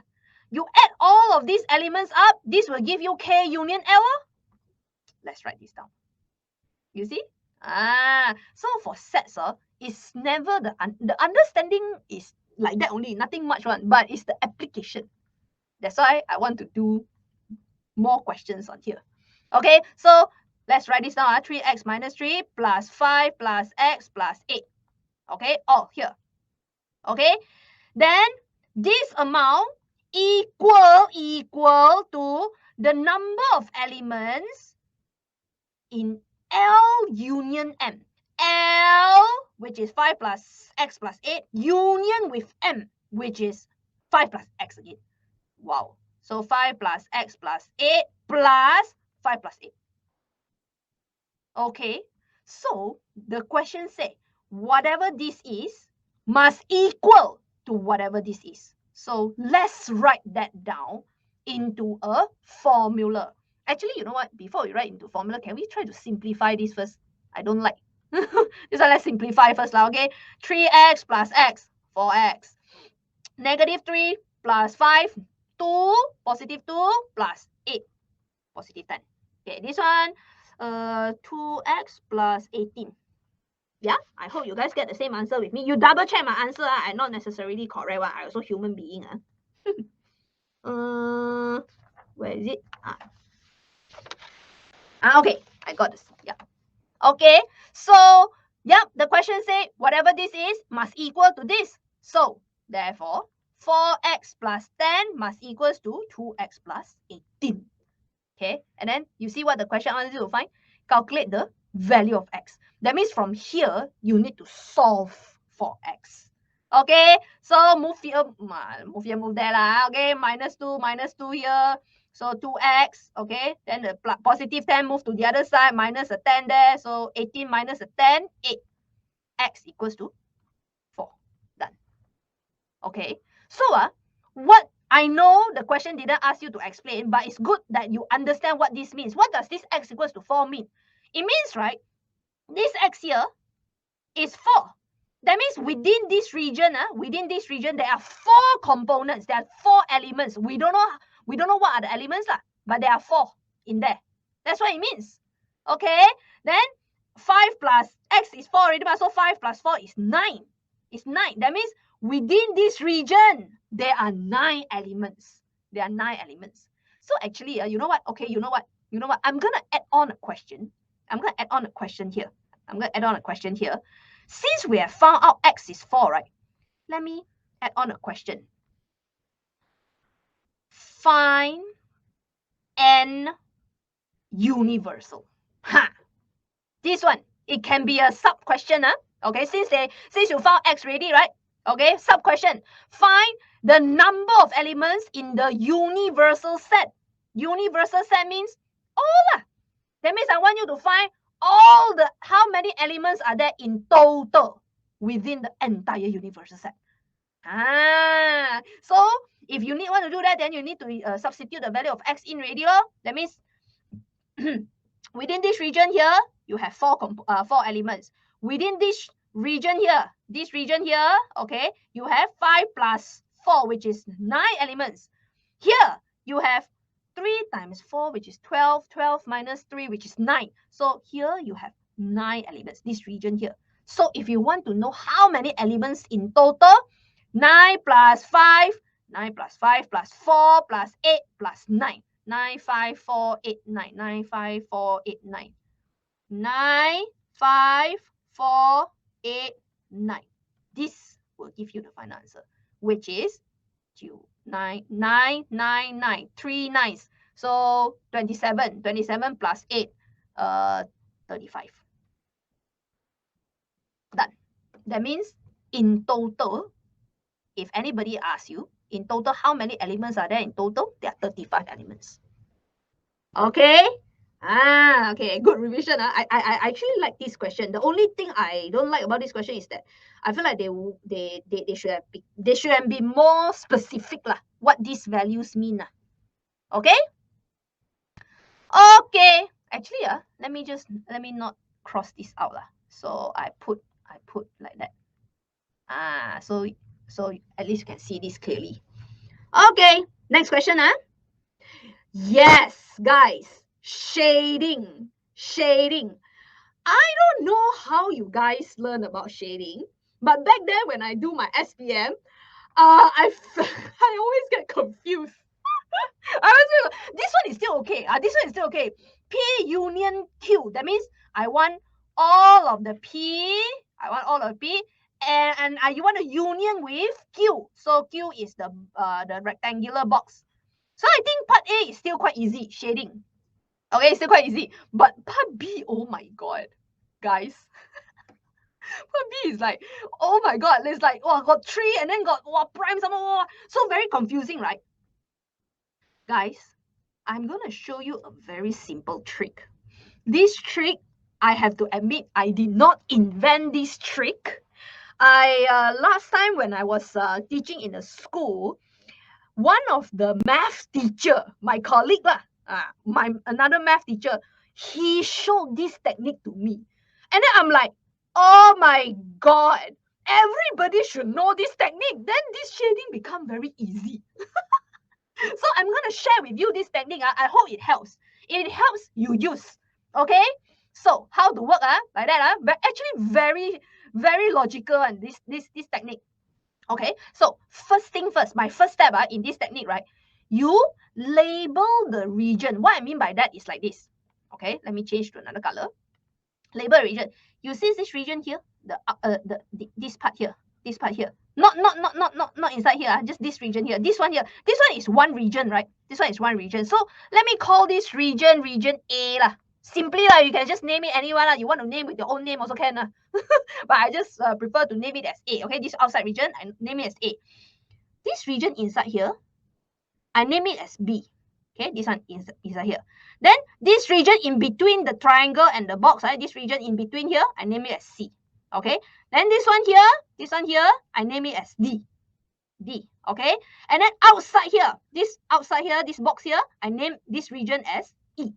Okay, so I think with A, B, C, D, E, right? I basically covered all of the regions within the diagram already. Within the whole diagram, A, B, C, D, E, I covered already. Okay, let me write my D nicely. Okay, so let's see what to do. One step at a time. Okay, first thing first. Of course, we must always deal with the bracket first. Bracket, we are like it's just like how you do normal calculation, right? We always deal with whatever inside the bracket first. Okay, so inside the bracket, what does it say? Q. You ask yourself, Q intersect with R prime. One step at a time. Let's think. What are the regions in Q? Q got, you see Q is this box, right? Q is this box.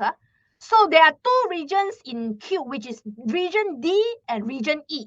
Correct? D and E, they are both in Q. So let me list this down. D and E. This region Q.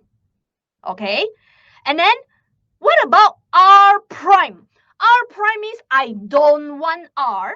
I don't want R. So which out of A, B, C, D, E, right? Which region is not R? Which region is bukan R? Not R. So R is what? R is the oval, right? R is the oval. So B, C, D is R. So R prime is A and E. A and E is outside of R. So let me write down A and E is outside of R. Okay. Okay, done. Okay, okay, now you ask yourself, region Q got region D and E. R prime got region A and E. Which of these region intersect? And remember, and here means intersect, overlap. So you ask yourself here lah. Okay, let me highlight this. Actually, let me highlight this. Region Q, which is region DE, R prime, region AE, which of the region here intersect, overlap for Q and R? Obviously, only region E, right? Only region E is being overlapped by Q and R prime. Okay? So that means this bracket right here, the outcome is only region E. Let me write this down. This outcome is only region E. Because only region E is the overlap between Q, which is DE, and R prime, which is AE. So far, I hope you can follow. Like that only. Very logical. Okay? So, done already. So I got whatever this whole bracket, it actually just means region E. Okay? Now, let me ask myself, this one, P. What is in P? Which region is in P? P is the triangle, right? P is the triangle. So triangle got the two A and B. So A and B. Okay, both region A and B are in P. So now you ask yourself, P, okay, let me just write down up here so that it's easier. AB, okay, AB is in P. This bracket is region E. You want to union. Union, that means you want all of the region, union, you want all of the region in P and the bracket region, which is E. So that means you want A, you want B, and you also want E. So that means you shade A, you want B, and you want E.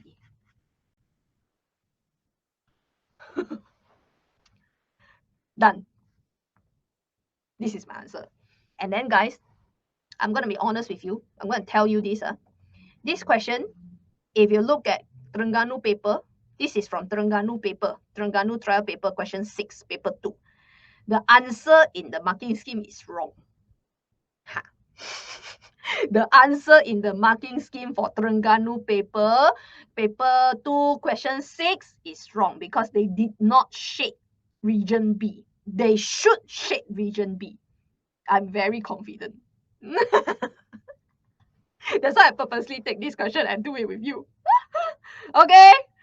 Okay, so yeah, I'm pretty sure most of you saw I'm pretty sure most of you see this technique the first time lah. I don't think, because I teach so many students already, I don't think so far I've not seen any students know this method before. But if you do, that is good lah. Okay, let's do a couple more questions with this method. Okay, here, here, come. Okay, so same thing, they also want us to shade, shade. Okay, so here, so same thing, I'm gonna use I'm gonna use the way that I did. Okay, so I'm gonna label all the regions separately. So this region here, this part here, this part here, until here, this part here, the like this shape here, this part, I'm gonna call it region A. Okay, this one region A. Then within this one here, this one here, this part here, I call it region B. Okay, then this part, I call this region C. Okay, then this part here, I call this region D, and then remaining is this one here. Okay, this one region E. Done. Some student might ask, teacher, is it necessary that we always have 5 regions? No, of course not. Of course not. Depends on how they draw the diagram. Sometimes you see this 1, 2, 3, and then they say A, B, and C, like that, right? So if you label the region, you will realize that A, B, C, D, E, F, G. This one got 7 region already. Okay, so not necessarily. It depends. The number of region depends on how they draw the Venn diagram for you. Okay, but just coincidentally, we also have 5 regions here. Okay, let's start. So again, let's deal with the bracket first. Okay, so Q, what are the regions in Q? Q is the rectangle. So within the rectangle, only B and C. B, C. Okay. Now deal with R. Well, R is the circle.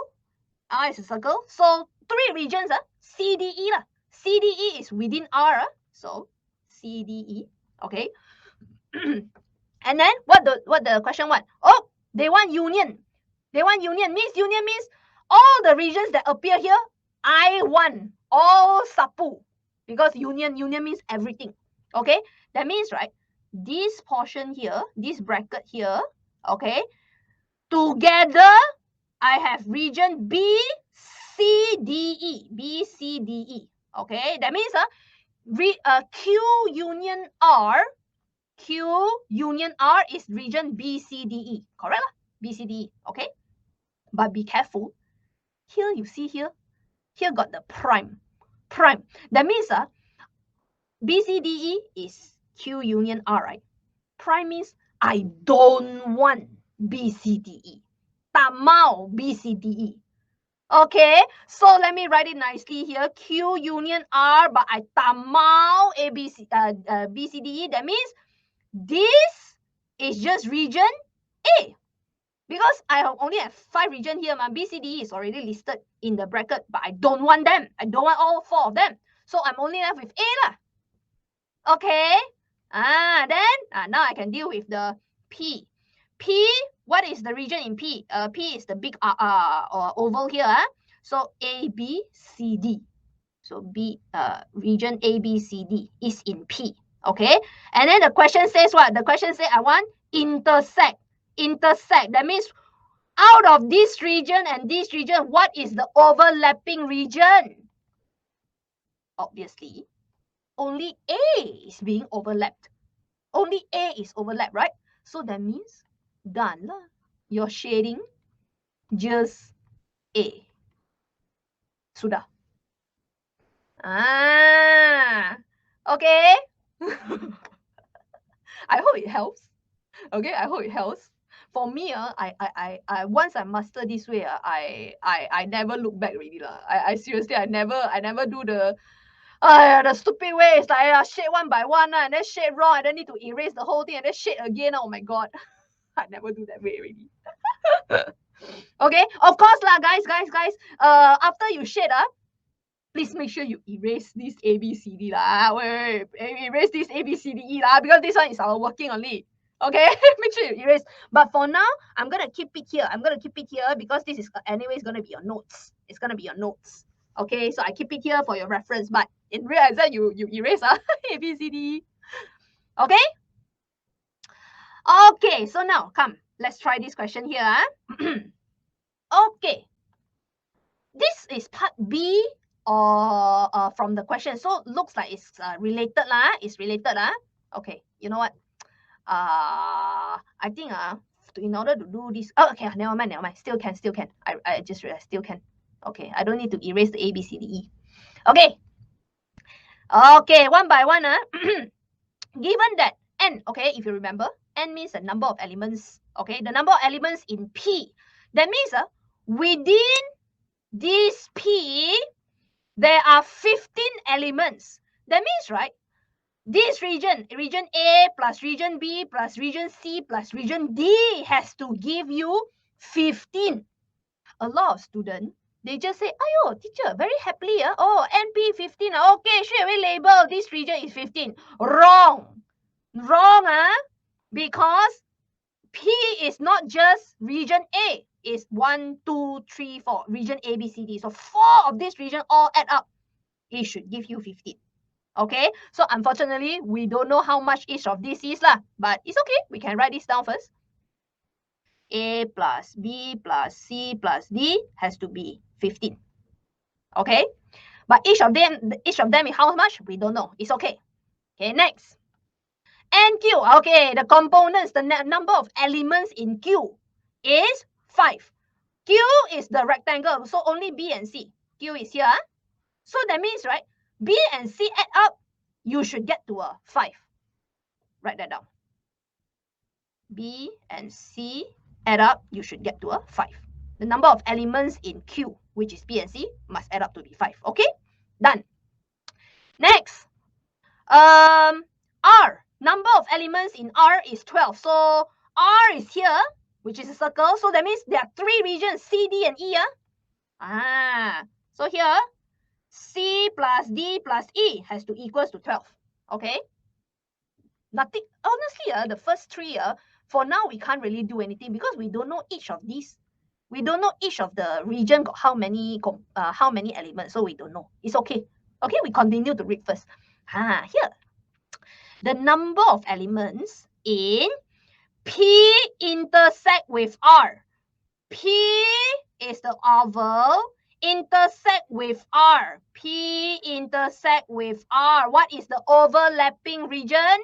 Is C and D. C and D overlap P and R, ma? Okay. So that one equals to 6. So let's write that down.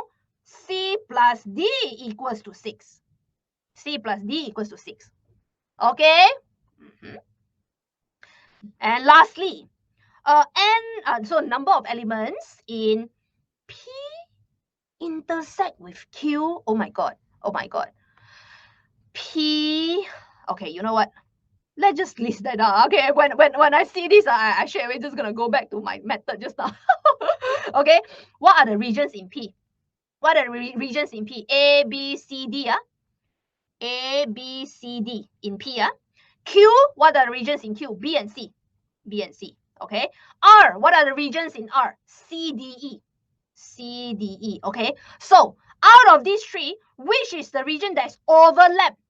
This one is intersect. Intersect is overlap. So obviously, if you compare these, very obvious. Region C is the only one that's overlapped in between P, Q, and R. So yay, because we know that this one must be C already lah. C must be 2 already lah. Okay? So this one really you need to go step by step one. Okay, so C is 2. Now we can put here already 2. C is 2 already. So if C is 2, let's go back. C is 2 already. So 2 plus D equals to 6. Region D must have 4 components. 4 components here. Okay. You see? To go backwards one. And then C is 2, D is 4, E don't know, but we know all add up to be 12. So E equals to 12 minus 6, so 6. E is 6. You see? And then B, we don't know, but C we know is 2 equals to 5, so B is 3. B is 3. See, it go backwards one. You solve the last one, and then you take the last one, you sub into the second last, you solve. And then you sub into the third last, you solve. You sub like that. And then the last one, A we don't know, but B, C, D we all know already. B is 3, C is 2, D is 4, equals to 15. So A equals to how much is that? 15 minus, oh my god, this one is what about 9? 9. So 15 minus 9, 6. 15 minus 9, 6. Yeah. My brain sort a bit. It's like, yeah, 6. Okay, so that means region A here got 6 components.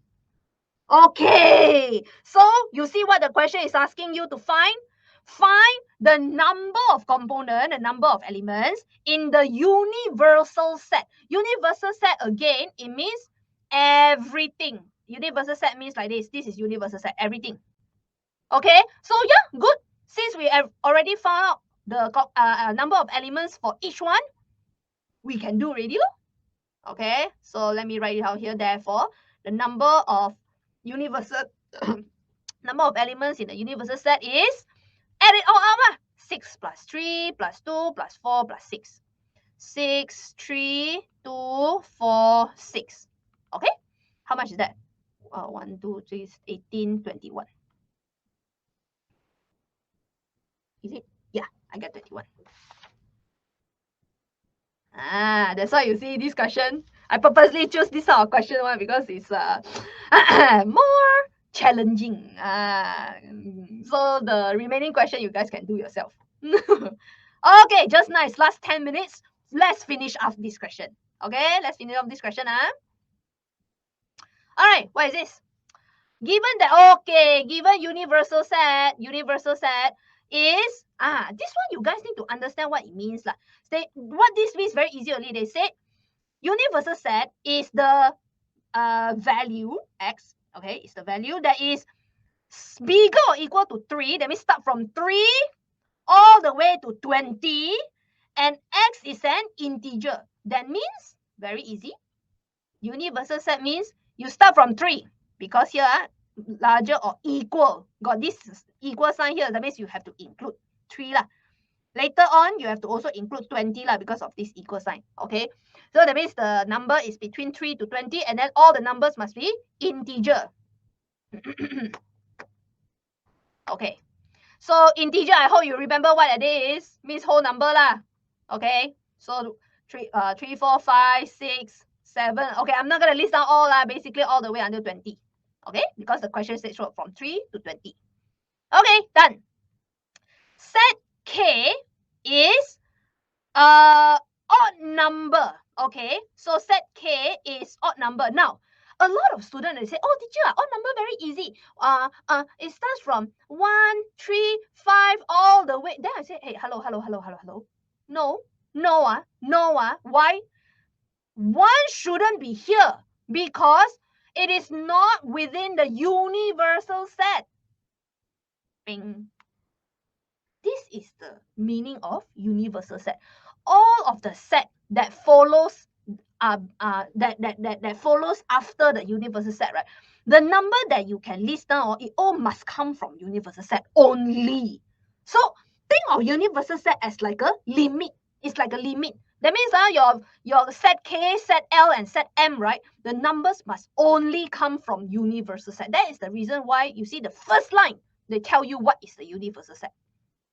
Okay, so if they say it's an odd number, unfortunately, you cannot start with 1 because 1 is not in the universal set. You have to start from 3.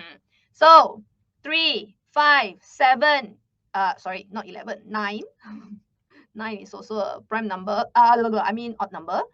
9, 11, 13, 15, 17, 19. Stop. Because 21 is already outside of the universal set. So we have to stop here. Okay? This one, you see, I purposely choose different style of questions so that we can try.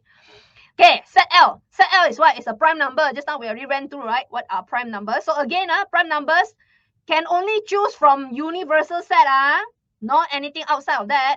So start from 3. So yes, 3 prime number, 5 prime number, 7 prime number, 9 is not, 11 yes, 13 yes, 15 is not, 17 yes, 19 yes. And then stop here. Because within the universal set. Last, M. Okay, M is what? It's a factor of 40. Okay, now factor of 40, again, what numbers that multiply to get 40 lah?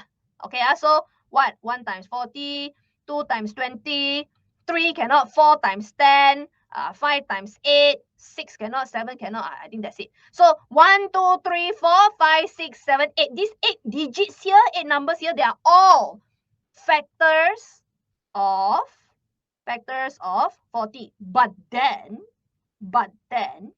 of course, you cannot list down all. You must choose only the ones that is within the universal set. So that means 1 cannot already, 2 cannot already, 4 can, is within the universal set. This one can, this one can, this one can, 20 can, 40 cannot. 40 is already out of universal set. So that means here you only have 4, 5, 8, 10, and 20. Only 5 elements. Okay? So part 1, list all the elements in set K, L, and M. We already did here. Okay? This one is part 1. Here. Okay, done. Last question. Whoa, just nice today timing. Oh, wow, chun. Okay, thus, list all the elements. Ayo, what is this lah? So guys, whenever you see this, please, very quickly just sketch a Venn diagram. Sketch a Venn diagram at the side to help you. It's not very hard to see. Very hard to see, okay? So, let's sketch this out very quickly. Okay, first, K and, okay, M. Let me start from M first. Okay, so let me do M here lah. M, okay. So, if I do, I think K has the most element, right? Yeah, K has the most element. L, oh, if you realize, guys, all the elements in L, they are all within K. So looks like, right, L is a subset. This is the way we can use the word subset. L is a subset of K because all the elements in L, they also are in K.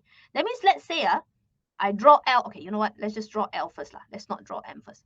Okay, let me draw L first. Okay, L. L got what? 3, 5, 7, 11, 13, 17, 19. Okay, L got this. Okay, but all of these elements are also within K. So that means K, I can do this. So let me label L here better because I can do this now. K, cover up the whole L. Like that, cover up. Okay, so we don't have to repeat like 3, 5, 7. All right, we already listed out in L, and then we already cover the box of K with L inside. So 3, 5, 7, no need to repeat. But 9 didn't happen in L, so 9 is here. So I think the only remaining is 9 and 15. Like that. This is how you draw Venn diagram. Okay, done. So K and L we done already. M, okay. The only repeated element is 5 because 5 is also both in set L and set K. So let me just modify a little bit. Let me modify a little bit. I put the 5 at the side so that I can draw this for set M. Okay, so my 3, 5, 7, 11, 13, okay, like that.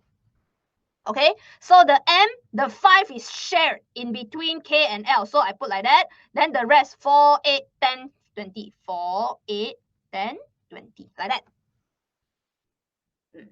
For me, when I do this kind of question, I will sketch a diagram out. It's not very hard to see.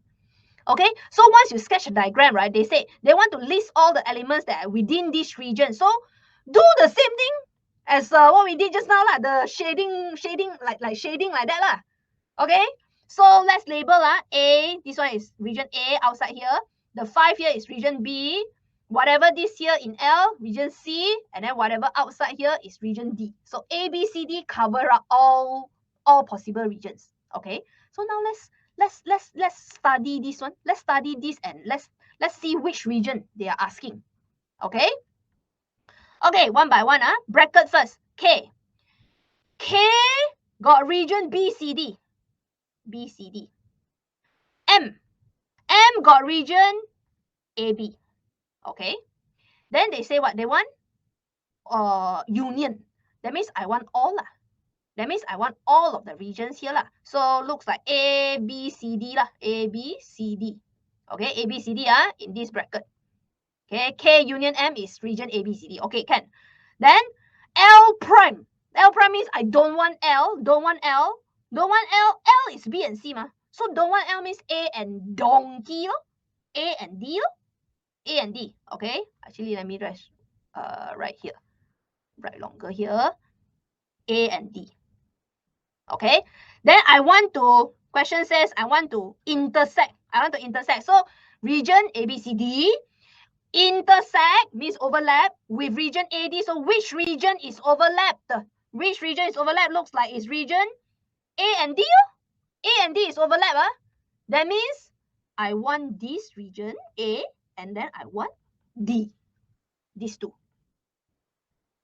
Okay. So now very easy already. I shade already. I can now list down all the components that are in region A and region D. So the components are, if you list down sets component, you must use the curly bracket lah. Okay, and then list down lah. 4, 8, 10, 20. Normally we follow the alphabetical. Okay, never mind. 4, 8, 10, 20. And then region D got 9 and 12. Sorry, 9 and 15. Okay lah. So let me rearrange it nicely. 4, 8, 9, 10, 15, 20. Done. This one not nice. This one.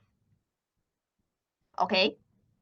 In region A and D. Done. 10 o'clock. Jun.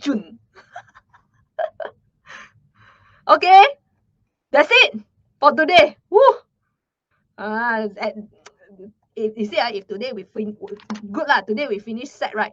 That means tomorrow we can do we can speak out already. Tomorrow we will do transformation and probability. Tomorrow probability and transformation. Okay, so is there any questions? Is there any question? Okay. Hey, Vignesh, are you here? If you are here, can you just respond in the group chat? I want to tell you something. I saw a comment of you from the feedback form, and I wanted to explain to you. Vignesh, calling once. But yeah, the rest, if you don't have any other question, you can leave already lah. That's it already. Let me stop the recording.